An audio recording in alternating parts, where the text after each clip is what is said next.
Hello everyone, good evening to all of you. हमारा जो livestock management का disease वाला पार्ट चल रहा था, उसमें सबसे लास्ट वाला डिसीज़ है वो एक ही बचा है और वो है ब्लॉट डिसीज़ और टिम्पनी डिसीज़। ये डाइजेशन से रिलेटेड है। मतलब इसमें क्या होता है, ये डिसीज़ है ना रूमिनेंट में होता है। जैसे डिसीज़ ऑफ रूमिनेंट है, rumen and reticulum distant with gases.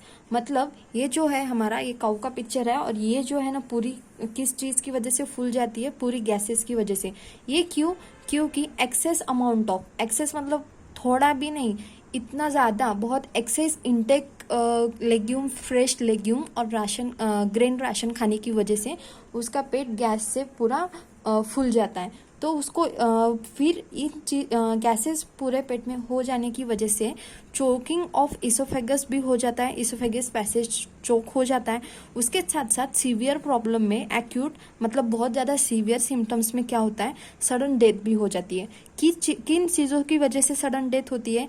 Whole जो एब्डोमेन रहता है, होल एब्डोमेन इनलार्ज हो जाता है। और अगर वो इतना बड़ा इनलार्ज होने के बाद, एक्सेसिव इनटेक लेने के बाद वो एब्डोमेन इतना बड़ा हो जाता है, अगर आप ऐसे मारो तो उस पे ड्रम लाइक साउंड आता है। उसमें से मतलब ऐसे उसके पेट पे ऐसे मारो तो वो ड्रम लाइक साउंड आता है।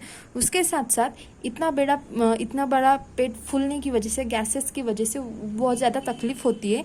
तो उसकी वजह से उसको ब्रीदिंग करने के लिए भी क्या हो जाता है, डिफ़िकल्ट हो जाता है। और अभी इतना बड़ा पेट फूल गया है तो उसका जो कोऑर्डिनेशन रहेगा चलने में, मूवमेंट में, तो वो भी अनकोऑर्डिनेट हो जाएगा। ठीक है। और उसके साथ साथ आगे देखेंगे कि क्रोनिक सिम्टम्स मतलब इतने ज़्यादा सीवियर तो नहीं होते, बट ये स्टार्टिंग होती है सिम्टम्स दिखने की। सिम्टम्स दिखते, सीवियर नहीं होते पर सिम्टम्स होते हैं। उसमें भी होता है डिस्टेंशन ऑफ एब्डोमेन होता है, intra abdominal pressure not serious, मतलब जो इंट्रा एब्डोमिनल प्रेशर है इसके जैसा इतना इंटेक नहीं हुआ है, एक्सेसिव इंटेक नहीं हुआ है, बट हुआ है।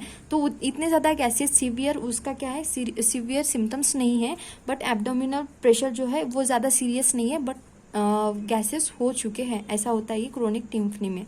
और उसके बाद how to prevent bloating, fresh legume should be wilted और फिर ड्राई फॉडर देना चाहिए। उसके साथ साथ कंट्रोलर ट्रीटमेंट कैसे करें अगर एक्यूट डिसीज हुआ है। एक्यूट मतलब ये सीवियर वाले सिम्टम्स दिखाई दे रहे हैं, तो इसमें क्या होता है कि डेथ भी हो जाती है सडनली, अगर क्योंकि उसको उठते भी नहीं आता, बैठते भी नहीं आता है, चलते भी नहीं आता है, वो ब्रीदिंग भी नहीं कर सकती है। इन सारी चीज़ों की वजह से उसको, क्योंकि वो क्या होता है ना, अगर काऊ ने डाइजेशन मतलब बहुत ज़्यादा एक्सेसिव इंटेक लिया, एक तो क्या काऊ क्या करती है, एक जो भी खाया है उसको बार बार उसको और अच्छे से डाइजेस्ट करती है।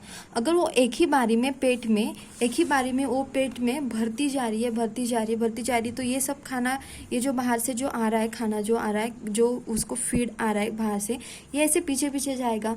तो ये जब वो डाइजेस्ट करी तो ऑब्वियसली कि जो सामने वाला है वही फिर से आएगा। वो पूरा बहुत ज़्यादा एक्सेसिव इंटेक जो किया है वो तो सब कुछ नहीं आ पाएगा ना।